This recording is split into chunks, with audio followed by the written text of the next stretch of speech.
voltamos aí com Tendência Mulher. O verãozinho começou, a gente assim continuou o trabalho, mas o programa volta agora em março, né, como eu tinha falado para vocês em dezembro, e procurando as beldades assim, né? Então o que que eu procuro?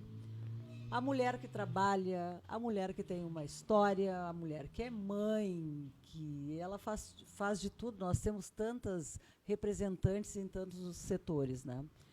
E eu trago aqui em Tramandaí, ela é minha amiga há algum tempo, né? Ela é loira, e ela é bonita, e ela é linda, e ela é mulher. É a Renata Zanck Bittencourt, advogada. Tudo bom, Renata? Tudo bem, Lena. Muito obrigada pelo convite. Eu estou muito, muito feliz, muito grata pela oportunidade de estar conversando com vocês hoje, de verdade. O prazer é meu. Renata, assim, ó, eu costumo no Tendência Mulher perguntar várias coisas. E para a gente saber quem tu é, eu tenho que começar pelo, eu sempre digo, o passado, o presente e o futuro. Tem histórias, claro, a gente é amiga, se conhece há algum tempo, natural, que eu saiba já algumas coisas, aí eu não precisei pegar informações, né, porque a amiga, né, conversa de tudo. Tu veio de Santa Maria há quantos anos? Então, eu moro, na verdade, eu sou natural de Santiago. Meu pai era maquinista da rede ferroviária, daí quando a rede extinguiu, nós fomos para Santa Maria em 92, se eu não me engano. E eu morei lá até os meus 27 anos. 27 anos foi. A tua faculdade tu fez lá, de exatamente. Direito tu fizeste lá. Sim, passei toda a minha juventude lá, fiz a minha graduação foi na Faculdade de Direito de Santa Maria, na FADISMA. E daí eu passei no mestrado em Ciências Políticas na Universidade Federal, mas concluí apenas o ano das disciplinas, aí depois eu optei em não concluir porque não era na área do direito, que eu me arrependo hoje, porque realmente é um tema que eu amo muito. Mas tão logo eu passei no exame de ordem e vim buscar a minha carteira da OAB aqui em Porto Alegre já. Daí quando tu resolveu ali em Porto Alegre. Mas isso. Voltando um pouquinho lá em Santa Maria ainda, e eu sempre te admirei uma coisa, porque as pessoas às vezes não querem falar certas coisas porque que as pessoas acham, né, que as pessoas elas vão ficar diminuídas pelas suas histórias, que são lindas. A Renata tem uma parte que ela sempre diz com muito orgulho: a minha mãe me criou vendendo cachorro quente, é verdade, Renata? Exatamente, verdade maravilhosa. E deu a tua faculdade e a do teu irmão, sim. né? Então, a mãe, é por isso que eu digo que eu defendo tanto essa solidariedade entre as mulheres e a sororidade, porque eu fui criada por uma mulher muito forte. A minha mãe, até os 40 anos dela, ela nunca tinha trabalhado fora. Né? Ela foi uma mulher que foi criada para o casamento e não tinha essa preocupação que nós temos na atualidade, né? Então, depois que aconteceu o divórcio deles, que é uma realidade, que hoje nós temos várias formas de família, né? Tão natural. E então o meu pai tomou o caminho dele e a minha mãe, com o dinheiro que ela recebeu da partilha, ela investiu em alguns negócios, como eu sempre digo, né, que ela é muito cigana, porque tudo que ela coloca a mão vira ouro. E ela, em um dado momento, nós investimos nos carros de cachorro-quente, que era, há 23 anos atrás, era moda, né, em Santa Maria, ali na região.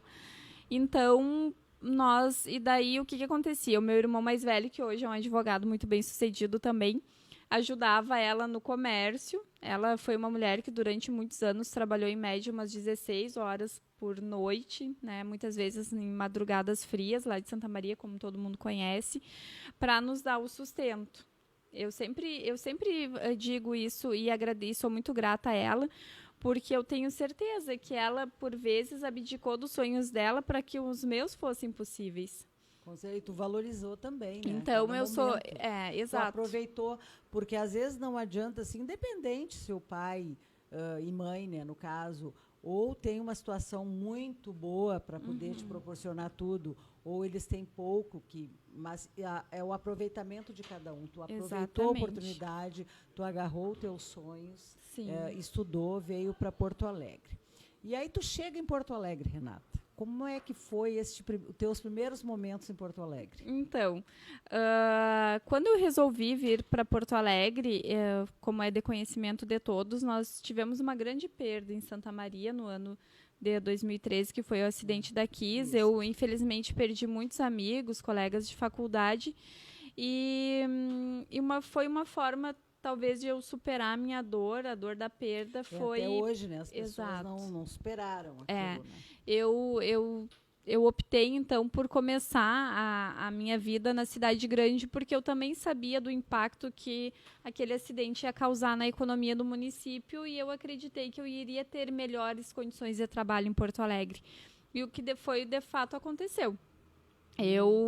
Eu sou muito grata a Porto Alegre, porque foi uma cidade que me recebeu de braços abertos.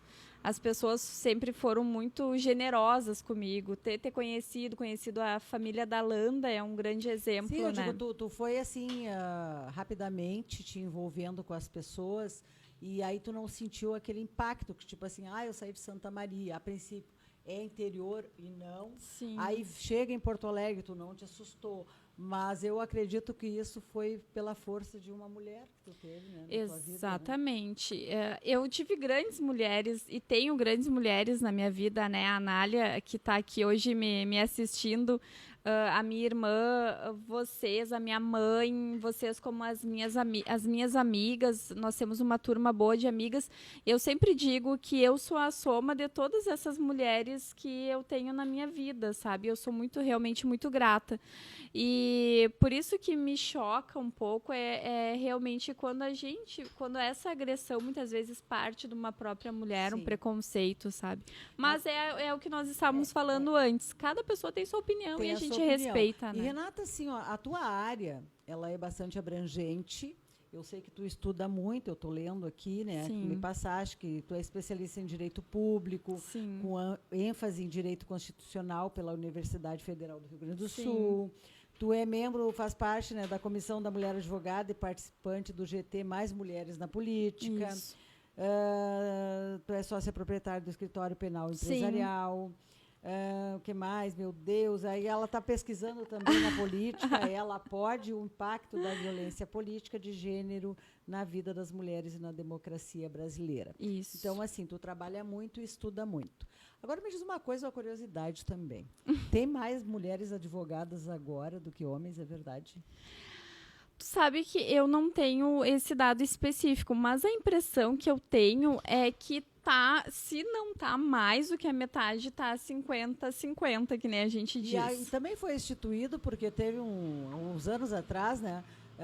Nós tínhamos assim o dia do advogado. Agora vocês colocaram o dia da advogada? Sim, nós temos no dia, inclusive é dia do meu aniversário, no dia 15 de dezembro tem um dia específico da advogada. Olha só que coincidência feliz a minha. Dia 15 de dezembro. Porque daí, tipo assim, não porque por preconceito, nada, mas como tem o dia dos pais, da mãe, por que não podia ter o dia do advogado e outro da advogada?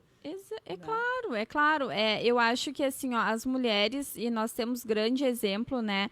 Nós temos uma mulher que é a doutora Cleia Carpes, que foi a primeira presidente mulher da OAB Rio Grande do Sul. Temos a doutora Sulamita, que é a presidente do Instituto dos Advogados do Rio Grande do Sul. Então, são mulheres mais maduras que tiveram uma trajetória incrível e que que elas são nosso farol, assim. Sim, sabe? São nossas referências. Eu aqui em Tramandaí, a presidente da subseção, né, da Ordem dos Advogados, um beijo para Maria Finger, adoro ela. Um beijo, doutora. A Maria, ela se graduou, né, como advogada um pouco mais velha, ela mesma conta a história, e então ela passou por todas aquelas situações, que eram poucas ainda, né? E ela se aposenta e continua trabalhando. Hoje ela é presidente da Ordem. Então, ela é assim, ela demonstra aquela força, porque até porque ela é de uma geração, e ela diz a idade, Maria está com alguns 70, como ela diz, né?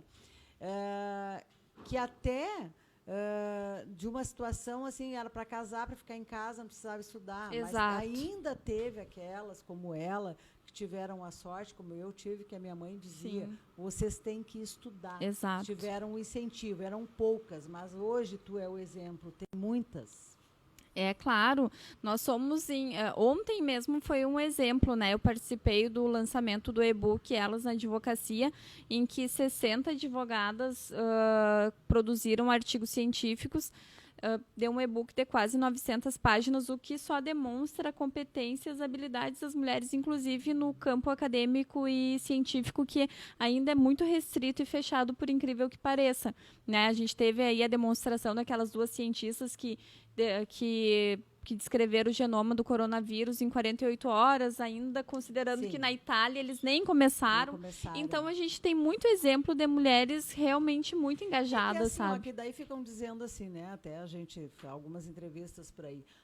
Porque daí a gente consegue resolver mais coisas do que o homem, não sei o que. Eu sempre me conformo, gente. Até tem uma grande prefeita de Balneário Pinhal, que eu admiro, que é a prefeita Márcia. Beijo, sábado nós vamos estar lá no rodeio. Ai, né? Coisa boa. Estaremos lá, o Tendência, fazendo as coberturas, né? De 5 a 8 o rodeio, provavelmente o programa vai depois, mas a gente depois vai mostrar o rodeio também, vai ser aquele babado. Vou olhar, ela hein? diz assim, nós temos que caminhar junto, nunca querendo, como ela diz, brincando, tirar o espaço deles. Não, de forma alguma. A gente tem que caminhar junto, construir junto, com respeito. E aí tu também participa, Renata, do grupo de trabalho Mais Mulheres na Política. Exato.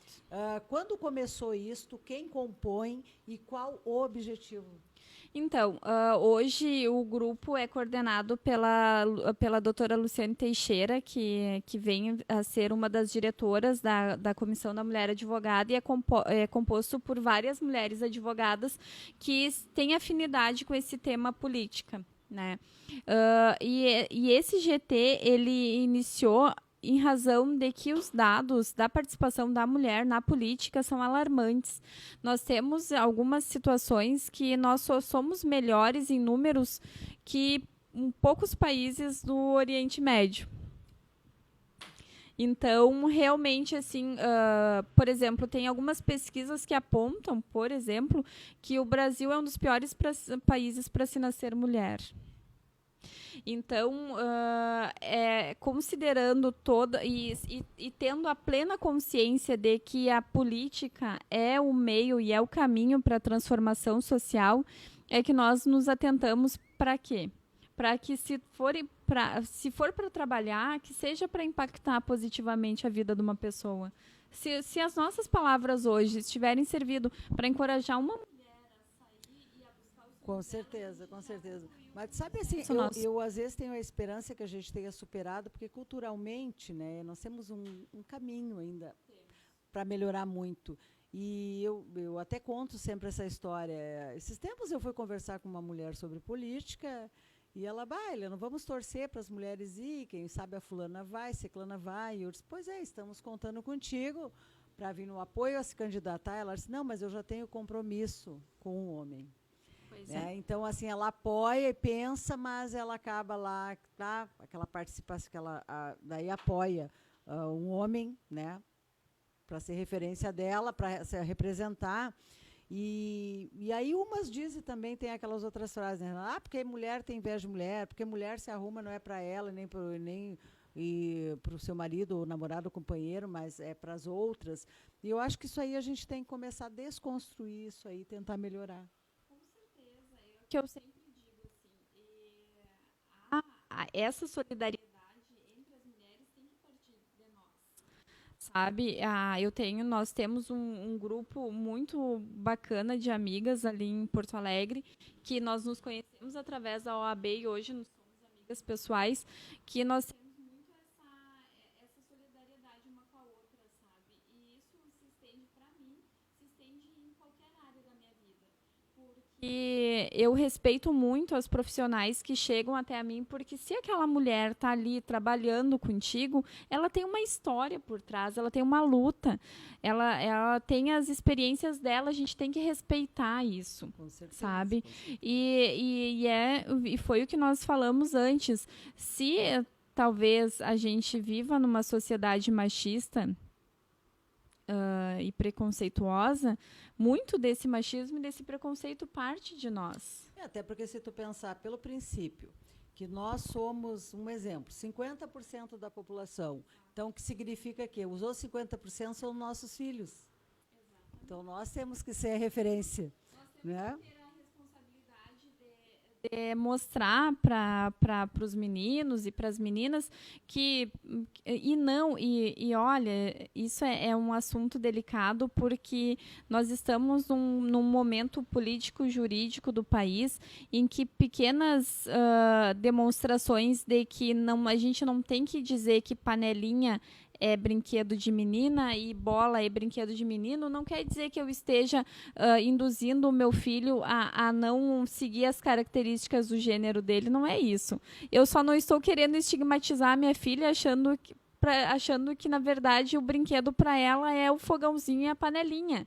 Eu estou dizendo para ela que se ela quiser brincar de carrinho, ela pode brincar. Se ela quiser brincar de bola, ela pode brincar e está tudo certo. Tu sabe que meu filho vai fazer 38 anos, né? Ele mora na Nova Zelândia, tu sabe essa Sim. história. Eu não sei se eu fui diferente, eu às vezes me questiono se foi boa mãe ou não, mas diz que mãe tem culpa sempre, né? É verdade. Eu não tinha problemas assim se o meu filho tinha bolinha ou quando ele ia brincar com as meninas pegava a boneca, porque eu queria ele mais do que isto. Exatamente. Hoje ele é um homem que trabalha, tem a família dele. Sim. Por ele ter pego aquela boneca ou aquelas coisas, um dia já me roubou um batom na época de 3, 4 Sim. anos, e como toda a menina também faz isso, desmancha. Exatamente. Algo que não sabe está acontecendo. Independente do gênero da criança. Isso não quer dizer assim... Claro, eu acho que não podemos chegar a forçar. Exato, a instigar. Tem que ser isso ou aquilo, como a Sim. gente sabe que às vezes tentam fazer. Deixa livre. É a mesma coisa, tem umas mães que pecam, ou pais, e eu digo, colega de creche é coleguinha de aula, não é namoradinho. Então, começam, às vezes, desde cedo. É o namoradinho, não. Instigar. Criança tem que ser criança no Exato. tempo que tem que ser. Então, assim, vamos com cautela. Claro. Porque hoje nós temos uma coisa muito rápida, que é as redes sociais. Hoje, eu digo, eles nascem com o telefone na mão, passando o dedinho, dá para qualquer menina ou menino de 1 aninho, né? E eles já fazem assim que eles já sabem. Exato. Então, só assim, deixa fluir. E exatamente. E o importante também é ter essa consciência que a gente não pode, de repente, influenciar negativamente a conduta e o comportamento de uma criança, mas também não criar crianças alienadas. Porque, por exemplo, a homossexualidade... as relações homoafetivas, elas são uma realidade. Eu não posso sair na rua tapando os olhos de uma criança quando vem passando um casal homoafetivo. Tem que preparar elas para ter o respeito para Exatamente. toda e qualquer situação. Então, é por isso que eu digo e repito, e se eu pudesse andar com uma bandeira na rua sempre quando eu saísse, é que o nosso caminho, o caminho para que haja verdadeiramente uma transformação é a educação, é a comunicação, é o diálogo. É isso que nós estamos fazendo aqui hoje. Porque sem esses canais que vocês estão abrindo para que a população, a sociedade possa abrir os olhos para essas questões que são latentes, que isso não fique mascarado. Sabe? A gente precisa fazer. Isso é um serviço. Nós estamos a serviço da sociedade no momento que nós levamos informação. Assim, né? Se cada um já fazer a sua pequena parte, como exatamente. Eu digo, porque às vezes a gente fala parte como se fosse muito grande. Não, há pequenas coisas. Eu tive um grande professor de direito, eu fiz 3 anos de direito. Sim. E nós temos, né, esperança que ela volte. Professor Serpa, né? Eu não sei ainda, me disseram uma época ele trabalhava no Estado há muitos anos. E ele dizia uma coisa muito incrível, né? O nosso primeiro, segundo dia de aula, que a gente está com aquela coisa, eu mudo o mundo, né, Renata? E uma disse assim, na época, eu estou louca para me formar, porque eu quero fazer leis e tal, e ele, naquela sua inteligência, olhou para todos nós e disse assim, gente, se a gente respeitasse e tirasse do papel a metade que a gente tem, nós teríamos já uma sociedade melhor. É verdade. É muito verdade. As nossas pequenas... Nós não temos ideia do tanto de pessoas que nós impactamos muitas vezes. Por isso que tem dias que eu sempre digo para as mulheres, está tudo bem, está tudo certo, não se culpem e se chicoteiem tanto. Tem aqueles dias que são mais difíceis, mas que se a gente for pensar que muitas pessoas muitas vezes estão se inspirando e se motivando com a nossa conduta, a não gente é pela tua, supera, né? pelo teu batom, pela tua maquiagem, porque também tem um detalhe assim, que tem muitas assim, claro, a sociedade teve há muitos anos atrás, e eu era bem jovem na época, nós nos sentíamos menores e pequenas, porque mostravam nos canais de TV quando eles começaram a falar muito na amamentação. Só que eles colocavam aquelas atrizes lindas, com aquilo perfeito, aquelas crianças perfeitas, elas magérrimas, que diziam, saiu ontem do hospital e a gente se sentia menor. A mulher, o mulherão, ela que acorda de manhã, sim, sem maquiagem, ela não vai, às vezes, para a academia como gostaria de ir. Que poderia ir. Né? Ela, às vezes, não consegue fazer a dieta com aquele monte de coisa que ensinam, com médicos, com cremes, com coisas, porque ela ganha pouco, ela tem filho para criar, ela tem conta para pagar, porque ela é muito honesta. Então, esta, para mim, é o mulherão. Exatamente. E como hoje a minha nutri, a Tainá, postou, parem de se comparar com outras. Cada mulher é única. Nós somos únicas, cada homem é único, enfim, cada pessoa é única. Eu até tenho um amigo que uma vez me disse uma coisa assim, muito interessante. Ele diz assim, que a gente fica dizendo, por que eu estou aqui? Por que não estou? Ele diz assim, até muito engraçado, que nós somos únicos e nós somos o espermatozoide que deu certo. Um vencedor, a gente já começa a vencer. Nós superamos, nós já somos guerreiros, porque nós já superamos para achar o ovo para fecundar, nos tornarmos a gente já começa a vida vencendo. Então, assim, nós já somos guerreiros aí, somos guerreiros assim e vencedores por estarmos aqui. Exato, e essa gratidão, a gratidão é um exercício, né? Se nós formos pensar que cada dia poderia ser o último, e o que nós não temos essa certeza. Muito embora a gente, muito embora tenha muitas pessoas que não acreditem, né, que a morte seja o fim, mas enfim, que a gente tenha o discernimento de saber que cada dia que nós temos vida é um motivo de gratidão. Talvez o mundo fosse mais leve, né? Sim, e outra coisa, né, independente da tua condição, sabe? Tu é homem, mulher, tu é gay, tu é lésbico, qualquer coisa. É um ser humano. Exatamente. Né? E um ser humano que mora naquele planeta Terra, que é de todos nós. E que não custa nada a gente se respeitar. Eu não gosto de vermelho, mas tu não precisa ficar falando para a pessoa que usa vermelho. E assim, comparado a outras coisas, nós temos tantas coisas bem melhores para resolver. Né? Como eu sou contra essa coisa, vamos descobrir outros planetas. Aquele dinheiro eu podia investir aqui no planetinha Terra, que para mim ficaria bem melhor. Então, hoje o Tendência Mulher trouxe este mulherão aqui. Obrigada, Bittencourt, advogada. Ela provavelmente vai aparecer tantas outras vezes por aí para falar de ti, mulher, para te vir aqui, para o nosso lado independente da tua classe social, se tu é... Porque eu sou baixinha, gordinha e tive que estudar, entendeu? A gente sabe as dificuldades. E meia feinha também. Então, a gente sabe que não é fácil. Mas a gente espera todas vocês, assim, no mundo político, para participar mais. Ela trabalha muito nessa área. Ela tem um grupo de trabalho, sabe? Que algumas eu conheço, outras conheceremos. Vamos marcar. Claro que sim, com certeza. Tem alguns seminários que elas vão começar a fazer para dar esse incentivo para vocês virem para a política. Para vocês incentivarem outras para irem para a política. Eu não queira ser candidata, mas eu quero apoiar uma mulher, né? Porque nós temos uma coisa boa, nós temos a sensibilidade feminina. Exatamente. Renata, foi um prazer. Muito obrigada. Eu também quero. Comigo. Muito obrigada pela oportunidade. Eu também quero deixar o último recado para todas as mulheres, dizer que a vitória de uma é a vitória de todas. No momento que a gente entende e sabe ser feliz com a felicidade alheia, a gente entendeu tudo. Então, eu quero agradecer a oportunidade e, certamente, sempre quando vocês me chamarem, eu estarei presente. Muito obrigada. E eu quero elas, assim, eu quero todas aqui, né? E eu falei tido, viu, gente? É estado aqui comigo, ela está comigo. Exato, ainda Obrigada. estou. Ela Obrigada. Estará outras vezes. Obrigada, Renata. Tudo de bom pra ti. Até o próximo Tendência Mulher. Aguardo você.